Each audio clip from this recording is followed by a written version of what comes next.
Hi, this is Chris Costello, and I've teamed up with Michael Senoff to bring you the world's best health-related interviews. So if you know anyone struggling with their weight, with cancer, diabetes, ADHD, autism, heart disease, or other health issues, send them over to Michael Senoff's hardtofindseminars.com. Can you share your story with us? Sure. Charlie was a normal, happy, regular baby until around his first birthday. And Nancy and I started noticing at first some sort of subtle tics, and then he'd throw his arms up in the air or something. And then, pretty short order, we took him to a pediatrician. And immediately he had a seizure in front of her. And she almost immediately said, "You're in the wrong place. You need to see a neurologist." And so started on a long procession of neurologists and endless free drugs and first and more frequent and more dramatic side effects. So the drugs were almost equally awful. And then eventually they couldn't stop the seizures, so they had a brain operation, and that didn't work. And so we were basically told that this boy was going to pretty much just seize himself into oblivion and probably wind up in a home somewhere. And the word is progressive retardation. So in an attempt to figure out how Charlie and the rest of us in his family were going to make it through such a bleak prognosis, I started doing some reading on my own. These were, again, before you could push a button on the internet and find out everything. I came across this thing in a medical textbook called the ketogenic diet. It's a dietary therapy for children with difficult to control seizures, and was invented in the Mayo Clinic in the early 1920s. And during the 20s, 30s, 40s, 50s, 60s, it was one of the first-line therapies they would use with children for seizures. But as drugs or medication became invented, it kind of fell into disfavor. And so by the time 1993 rolled around, there were very few places where you could find that administered the diet. I think Hopkins was about the only one, Johns Hopkins. So we took Charlie to Johns Hopkins, put him on a ketogenic diet. In 2 days, his seizures were gone. And that was after how many years of going through seizures? It was a year. He started having seizures right about his first birthday. So with Charlie, you had a year of seizures. You actually went through brain surgery with him. What did they do for the brain surgery? Well, he had a cyst in his left ventricle. And we probably all have cysts in our left ventricle. It's just we don't get MRIs on our brains. And they couldn't come up with any explanation for the seizures. And I might add that 70% of all people with seizure disorders never figure out why they have a seizure. And for the 30% who do, you or I could figure it out. It's usually either hereditary or there's a brain trauma that results in a seizure disorder.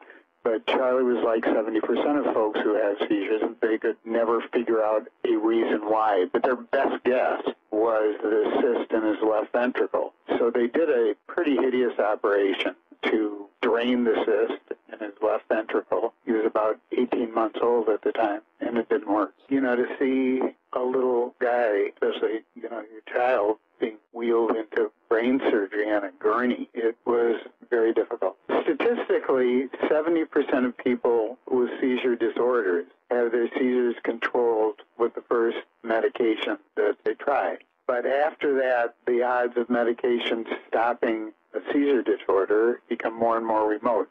There's a 10 to 15% chance a second medication will work, and only a 20% chance medications will ever work after the failure of the first medication. Frequently, when you try a new medication, there's what they call a honeymoon period, when it works temporarily, and then somehow the brain figures a way to reroute itself around that medication. The other important piece of information to factor into all of this is that these medications have very serious side effects. So even in a case where a person has seizures controlled, the trade-off between the control of seizures and the damaging side effect can make that iffy too. And so from this experience with your son, you really forged ahead and researched and found solutions. And one of those solutions was the ketogenic diet. You've started charliefoundation.org. And for our listeners that may be struggling with epilepsy, what is the ketogenic diet? Well, the ketogenic diet, it's been known since Hippocrates, who spoke about the benefits of fasting on the brain, that fasting in some way helps the brain. Obviously, we can't fast indefinitely, but when we do fast, what the body does is start to burn fat for energy, as opposed to carbohydrates the way most people do. And a byproduct of burning carbohydrates is your body produces ketone bodies. The best science today thinks is that these ketone bodies, along with lower blood sugar, tend to suppress seizures.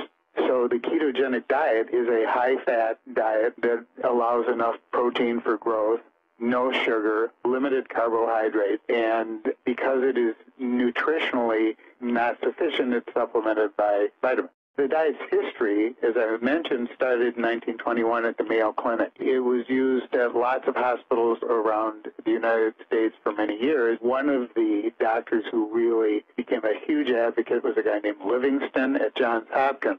And then Livingston trained a fellow named John Freeman, Dr. John Freeman at Johns Hopkins, starting in about the 1970s. And Dr. Freeman became a huge advocate of the diet because he saw it work on so many kids, and he still had a dietitian around when it got to be the 90s who was very proficient in calculating the ketogenic diet for her kids.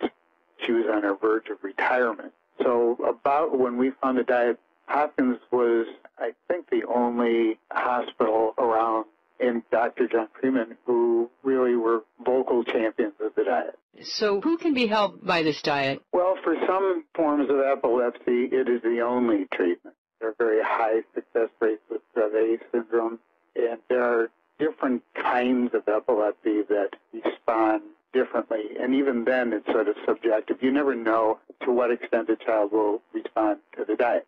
However, that said, there has recently, at long last, been a Class 1, which is the gold standard of scientific studies, released about the efficacy of the ketogenic diet done by a doctor named Helen Frost in London. And it verified what we've all known for many, many years, and that is that 60 to 70% of children who are put on the diet have improvement. That's measured by fewer seizures and less medications. And for about 20% to 25%, they are cured. It turns out that our son Charlie was just one on a long assembly line of children who were given every available medication and then surgical procedures before they had the opportunity to change what they eat. And so he was just one of many children. If you extrapolate back to the 1920s when the diet was invented, and you think how many millions of children have epilepsy around the world, Charlie was one of the lucky few who had the chance to try the diet. Charlie, by the way, is now 17, has no recollection of his epilepsy, of being on the ketogenic diet, has never taken another anti-epileptic medication, and eats anything he wants. Does the Charlie Foundation have any idea of, how many thousands of children with epilepsy that this is helping? No, unfortunately, there's no sort of central clearinghouse for dietary therapy, but the number is expanding. I know that in 1994, when we started the foundation, there was basically one hospital that used the diet. Today, there are over 140 worldwide hospitals that use the diet. There are new, more liberal forms of the diet. The diet is strict. One advantage to using it with a younger child is you can control everything he eats. But as kids get older, they have to be more active participants in the therapy. Hi, it's Michael Senoff with HardToFindSeminars.com. Thanks for watching this video. Many of my interviews last 30 minutes, 40 minutes, an hour, sometimes even up to 2.5 hours long. They're actual mini seminars, and you've just listened to a short sample of just one of over 117 hours of exciting, hard-hitting, mind-blowing interviews on how to make money in direct mail, advertising, copywriting. I assure you, there is not a resource anywhere on the internet or on the planet that comes close to the free information I provide at HardToFindSeminars.com. So go right now to HardToFindSeminars.com and you'll have free access to 117 hours of audio interviews with typed word-for-word downloadable transcripts and downloadable MP3 files. Please browse some more of the videos or go right directly to HardToFindSeminars.com. Thanks for watching.